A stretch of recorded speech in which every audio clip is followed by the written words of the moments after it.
Historia del hombre estúpido y engañado. Escucha la humorística historia del hombre engañado. Había un hombre engañado por la máquina de la ilusión. Aunque había nacido en un desierto y crecido en el mismo desierto, de repente brotó en él una idea estúpida. He nacido en el espacio, soy espacio, el espacio me pertenece y debo cuidar ese espacio. Convencido de tan peregrina idea, construyó un edificio para proteger el espacio. Viendo el espacio encerrado en aquel edificio, se sintió feliz. Pero con el paso del tiempo, la casa se agrietó y se desmoronó. ¡Qué desgracia! He perdido mi espacio. ¿Dónde puedo ir ahora?, decía muy apenado. Entonces cavó un profundo pozo y metió allí el espacio, creyéndolo bien protegido. Pero con el tiempo, el pozo se hundió. Más tarde quiso encerrarlo en una vasija y luego en un espeso bosque, pero después de algún tiempo, todas estas cosas se descomponían y el estúpido hombrecillo se sentía muy desgraciado. Rama dijo entonces: «No acierto a ver con claridad el sentido de esta historia. Ten la bondad de aclarármela». Vasishta añadió: «Escucha el significado de esta historia, amado Rama. El hombre engañado es el sentimiento del ego que surge como el movimiento en el viento. Su realidad es Brahman. Sin darse cuenta de ello, el estúpido hombrecillo mira el espacio que hay a su alrededor como si fuera él mismo, y de hecho le perteneciera. Entonces se identifica con el cuerpo y con las demás cosas que ocupan ese espacio que quiere proteger porque cree que le pertenece. Pero el cuerpo y todo lo demás aparece y desaparece a su debido tiempo, y por culpa de sus falsas ilusiones, el estúpido sentimiento del ego sufre inútilmente creyendo que ha perdido su espacio, es decir, su cuerpo y todo lo que le rodea. Pero la verdad es que cuando la casa, el pozo y el recipiente en el que ha encerrado al espacio se ha desgastado y ha muerto, el espacio no resulta afectado por esas pérdidas y continúa siendo el mismo. Del mismo modo, cuando el cuerpo muere, el ser no experimenta cambio alguno, ni pérdida real que le concierna. El ser es conciencia pura, más sutil que el mismo espacio del que estamos hablando, querido Rama. Nunca puede ser destruido porque es innacido. No puede perecer porque es el absoluto Brahman que brilla como este mundo aparente. Puedes estar seguro de ello y ser feliz para siempre. De este supremo Brahman surge la mente con su facultad de pensar e imaginar. Esta mente permanece en Brahman como la fragancia en la flor, las olas en el mar o los rayos en el sol. Brahman, que es invisible y extremadamente sutil, parece olvidarse a sí mismo, y entonces surge la errónea idea de la existencia real de este mundo objetivo. Para el que piensa que los rayos del sol son diferentes del propio sol, dichos rayos tienen una realidad efectivamente distinta. El que ve un brazalete de oro y piensa que es un brazalete, ve efectivamente el brazalete y no el oro. Sobre el conocimiento nirvikalpa. Pero cuando uno comprende que los rayos del sol no son distintos al propio sol, posee un conocimiento no modificado que se llama nirvikalpa. Cuando uno comprende que las olas del océano no son distintas del océano, su conocimiento es nirvikalpa, es decir, un conocimiento sin modificación o sin adherencias de construcciones mentales añadidas. Cuando uno comprende que el brazalete no es esencialmente diferente al oro, también tiene un conocimiento de este tipo. El que contempla la manifestación de las chispas no comprende que no son más que fuego. Su mente siente alegría o disgusto o cualquier otra emoción, como las chispas que saltan del fuego se dispersan a su alrededor, produciendo 1000 formas efímeras y diferentes. Pero cuando uno ve que las chispas solo son fuego y no son distintas de él, solo ve el fuego, y se dice que su comportamiento es nirvikalpa, o sea, no modificado o sin forma espacio-temporal. El que está establecido en nirvikalpa es un gran hombre. Su conocimiento no es limitado y ha alcanzado todo lo que es preciso alcanzar. Su corazón no ha sido atrapado por los objetos. Por consiguiente, amable Rama, debes abandonar esta percepción de diversidad u objetividad y permanecer establecido en la conciencia, que es el conocimiento llamado nirvikalpa. Todo lo que contempla el ser se materializa por el poder inherente de la conciencia. Este pensamiento materializado brilla como si tuviera una realidad independiente. Por consiguiente, todo lo que la mente contempla se materializa al instante. Este es el origen de la diversidad objetiva, y por ello el mundo objetivo no es real ni irreal, sino un sueño de Brahman. Del mismo modo que los seres humanos crean y experiencian diversos objetos durante el sueño onírico. Cuando ese sueño del mundo objetivo se comprende como Brahman, su objetividad se disuelve, porque desde el punto de vista absoluto, este mundo no existe como una colección de objetos distintos a Brahman mismo. Brahman siempre es Brahman, y nada que antes no existiera ya puede ser creado realmente. Todo lo que haces, querido príncipe, no es más que conciencia pura. Brahman se manifiesta de este modo, porque no existe nada más que no sea él. No hay espacio para esto o lo otro, si por esto o lo otro entendemos algo distinto de Brahman. Por consiguiente, debes prescindir de todos los conceptos, incluso los de esclavitud o liberación, y permanecer en el puro estado carente de ego, ocupado en su actividad natural. No alimentes más dudas sobre ello. Ármate de coraje moral y contémplate como el supremo agente de todas las acciones y como el supremo experienciador de todos los deleites y el supremo renunciador a todos los objetos. Esta es la enseñanza que en otros tiempos impartió el señor Shiva a Bringisha para que éste pudiera alcanzar la liberación total. Bringisha era un hombre normal, de conocimiento ordinario, que se acercó al señor Shiva y le pidió: Consejos de Shiva a Bringisha. Señor, me siento confundido por este mundo objetivo. Te lo ruego, enséñame el comportamiento adecuado que me permita superar esta confusión.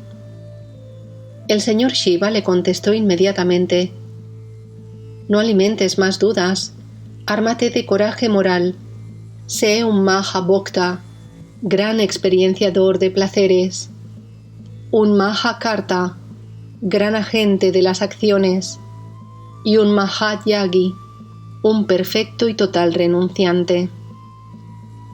Un Mahakarta es el que no tiene dudas a la hora de realizar las acciones adecuadas en las situaciones naturales, ya sean consideradas como correctas, dharma, o como incorrectas, adharma, sin sentirse influenciado por el placer o por el dolor, por el éxito o por el fracaso, sin sentimiento del ego y sin envidia, manteniendo su mente en perfecto silencio. No siente apego por nada y se considera testigo de todo lo que sucede, sin deseos egoístas o motivos personales, sin excitación ni euforia, con la mente en paz, sin dolor ni pesadumbre por nada, indiferente ante la acción o la inactividad, cuya verdadera naturaleza es la ecuanimidad en todas las situaciones, tanto si asiste al nacimiento de cualquier objeto como a su existencia o a su aniquilación. Un Mahabhokta es el que disfruta sus experiencias sin rechazar ni desear ninguna de ellas, el que no se ata ni renuncia a nada mientras se ocupa de sus actividades, porque aunque experiencia, no experiencia nada realmente, el que observa el espectáculo del mundo sin sentirse afectado por él. Su corazón no se ve afectado por el placer y el dolor que brotan en el curso de la vida y considera como un deleite la vejez y la muerte, la soberanía y la pobreza, la fortuna y las mayores calamidades. Su verdadera naturaleza es virtuosa y no violenta y disfruta por igual lo dulce y lo amargo, sin caer en distinciones arbitrarias como esto es placentero o esto es detestable. Un Mahatyagi es el que ha borrado de su mente conceptos como dharma y adharma, placer y dolor, nacimiento y muerte. Todos los deseos, todas las dudas, todas las convicciones. El que comprende la falsedad de la experiencia de dolor sentida por el cuerpo y la mente, porque ha comprendido que no tiene cuerpo, que no ha nacido, que no es bueno ni malo, y ha borrado por completo de su corazón la noción de este mundo objetivo. Esto es lo que el señor Shiva enseñó a Bringisha para que alcanzara la liberación. Sigue su ejemplo, querido Rama, y trasciende el sufrimiento. En ese momento Rama preguntó: Señor, tú conoces todas las cosas. Cuando el sentimiento del ego se ha disuelto, ¿qué signos nos permiten reconocer la naturaleza de Sattva? Vasishta respondió al momento: Una mente sin ego, querido Rama, no puede ser tocada por la codicia y la ilusión, ni siquiera en la peor de las provocaciones. Las personas cuyo ego se ha disuelto no pierden la alegría por la prosperidad de los demás. Los nudos de las tendencias mentales son cortados de raíz. La cólera desaparece y la ilusión pierde su eficacia. El deseo no le arrastra en ningún caso. La codicia se evapora. Los sentidos funcionan en pleno equilibrio y no producen excitación ni depresión alguna. Aunque el dolor o el placer se reflejen en su rostro, no agitan su mente, que los considera a ambos insignificantes. El corazón permanece siempre ecuánime. El hombre iluminado, dotado de estas virtudes, desgasta su cuerpo de modo natural y sin esfuerzo. El ser y el no ser, que suelen provocar una gran contradicción cuando se suceden uno a otro, no producen dolor ni alegría en los hombres sabios. El medio para cruzar este océano del samsara y alcanzar la paz suprema es la investigación de la naturaleza del mundo y del ser. Diálogo de Manu e Ikshvaku. Tu propio antepasado, Ikshvaku, mientras gobernaba su reino, solía reflexionar: ¿cuál puede ser el origen de este mundo, de este nido de dolor, vejez, muerte, tristeza e ilusiones? Como no supo darse una respuesta convincente, preguntó a su padre, Manu, hijo de Brahma: Señor, tu propia voluntad me invita a plantearte este problema. ¿Cuál es el origen del mundo? ¿Cómo puedo librarme del samsara? Y Manu le respondió: Lo que ves aquí, hijo mío, no existe en absoluto, como tampoco existe ninguna otra cosa que todavía no has visto o está más allá de la mente y de los sentidos. Lo único que hay es el ser eterno e infinito. Lo que ves como universo no es más que un reflejo en ese ser.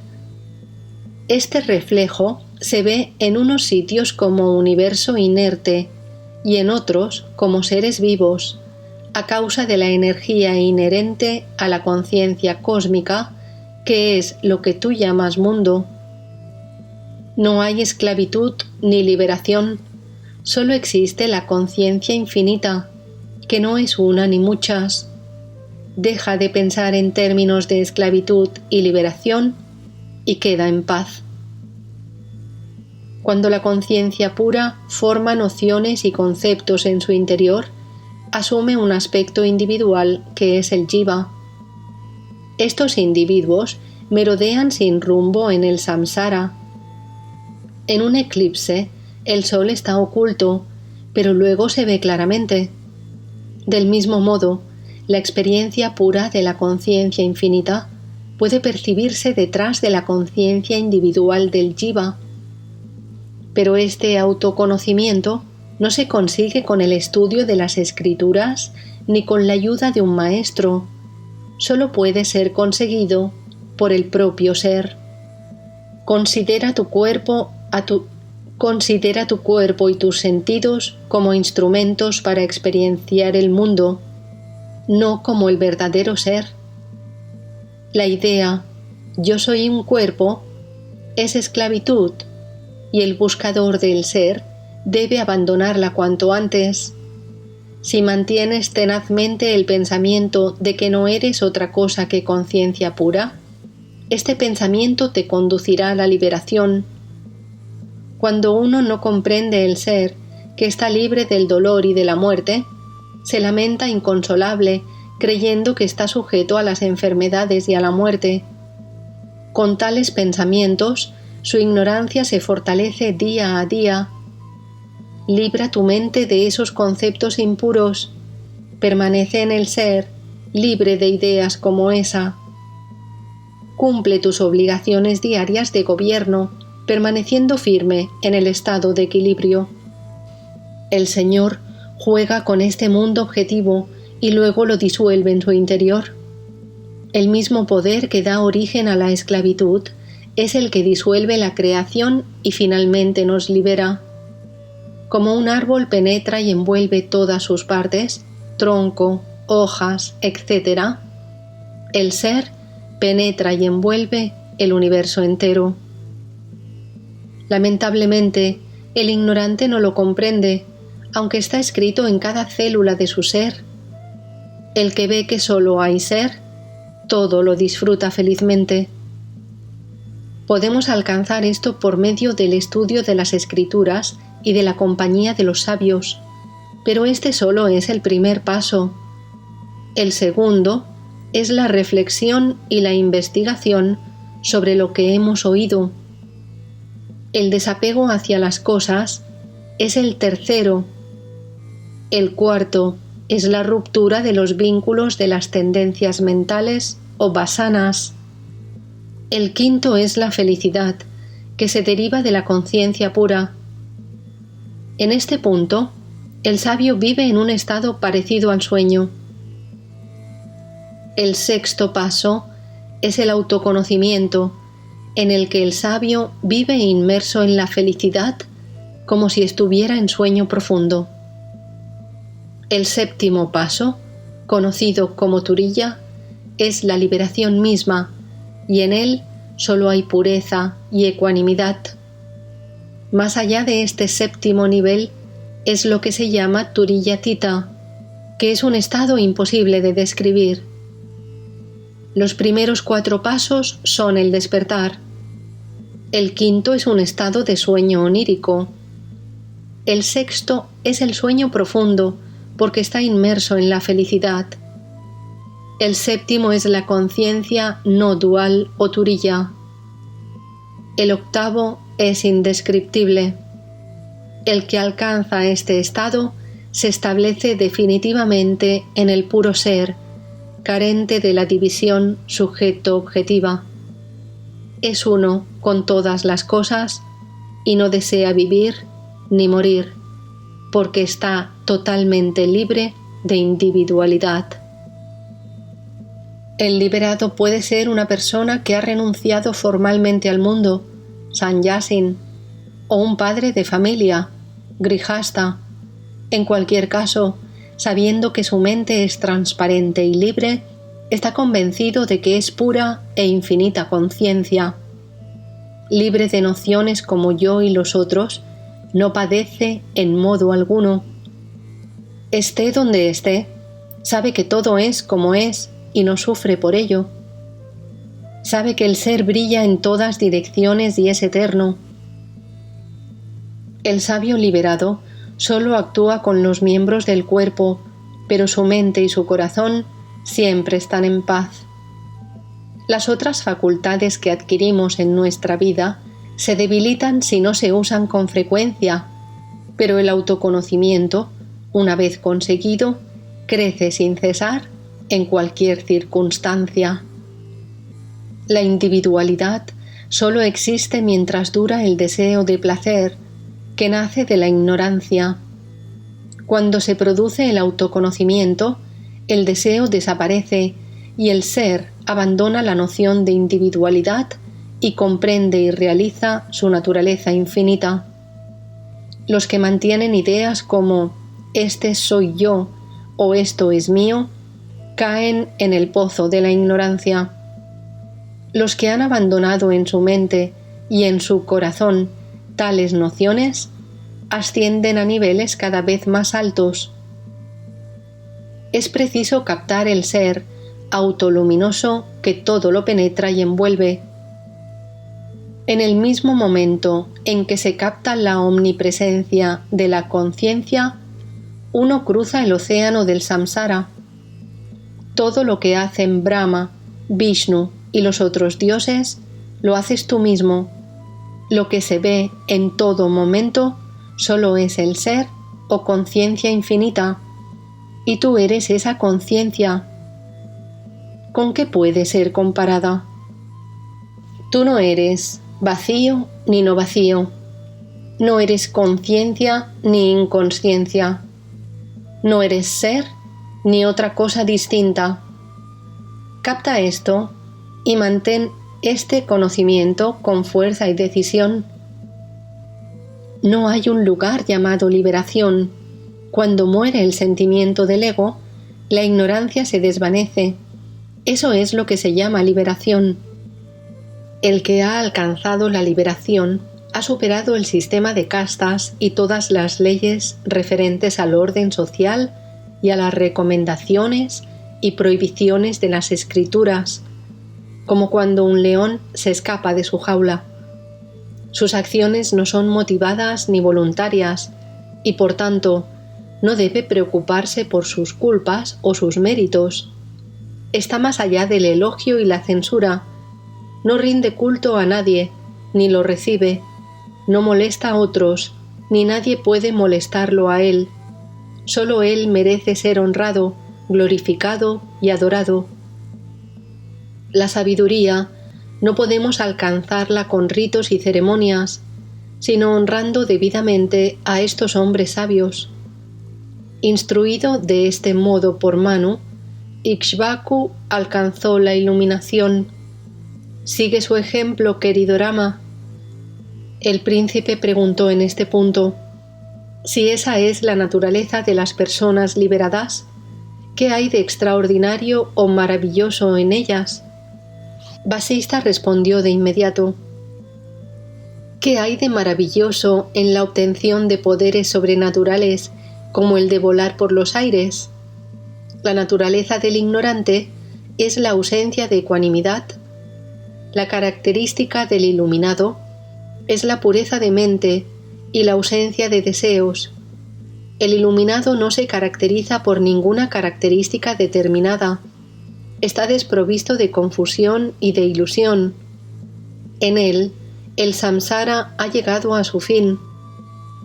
La lujuria, la codicia, la cólera, la tristeza y la ilusión se han debilitado hasta tal punto en estas personas que no producen sus desastrosas consecuencias.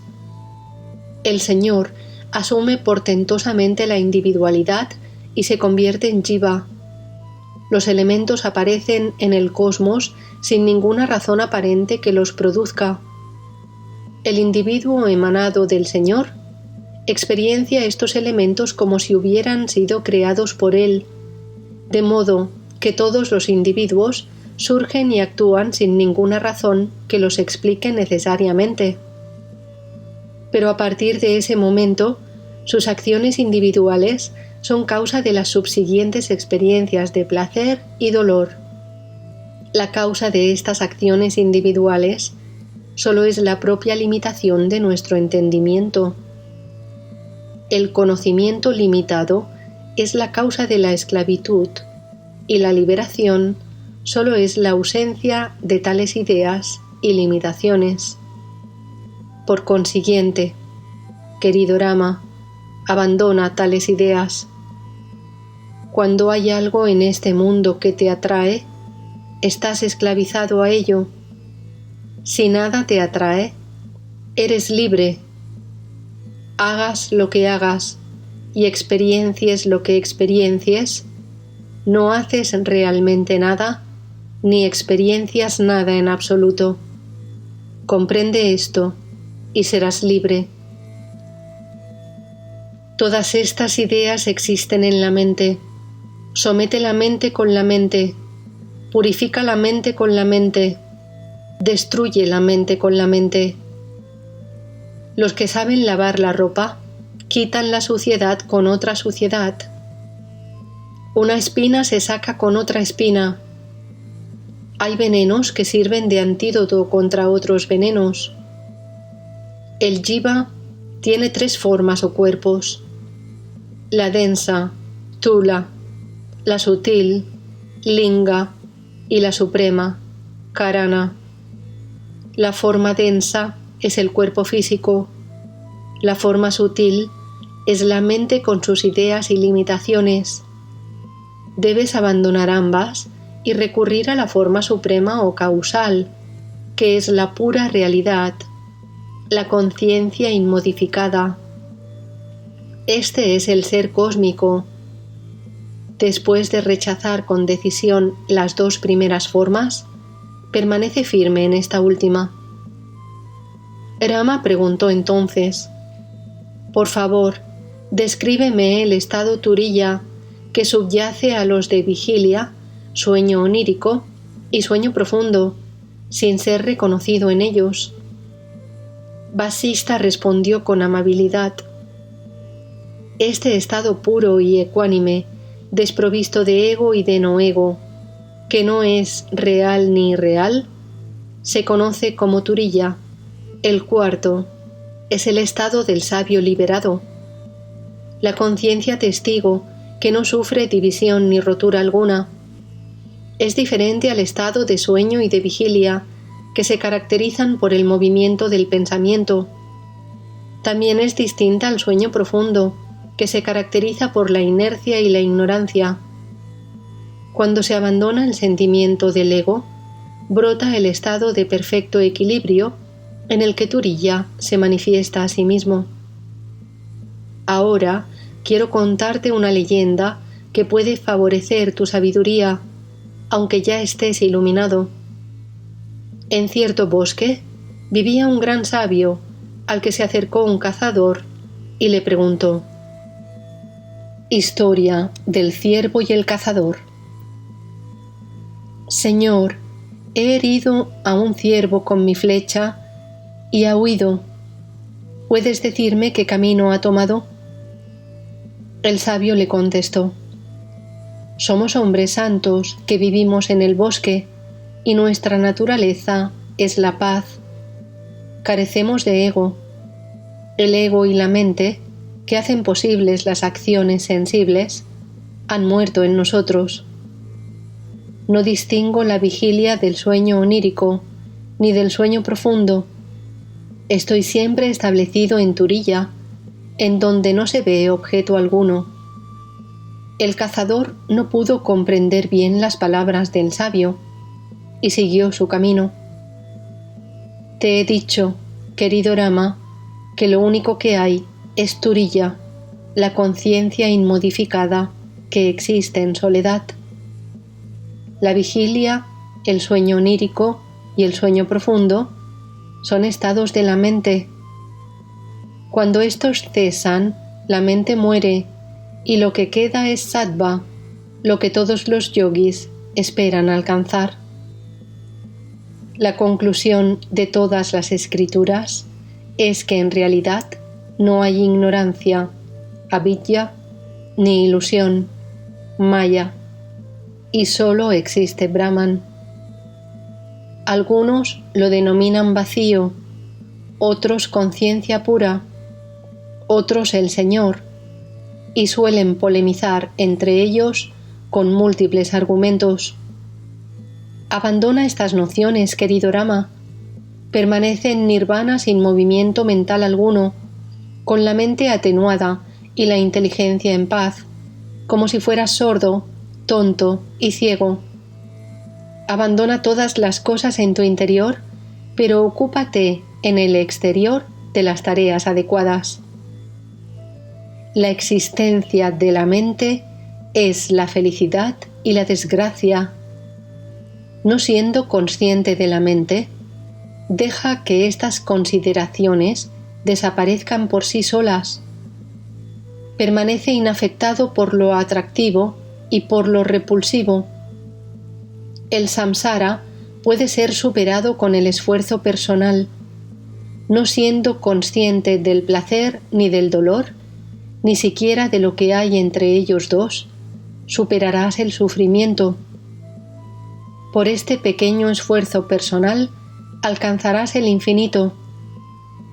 Rama preguntó en ese instante: ¿cómo podemos recorrer los 7 estados del yoga y cuáles son las características de tales estados?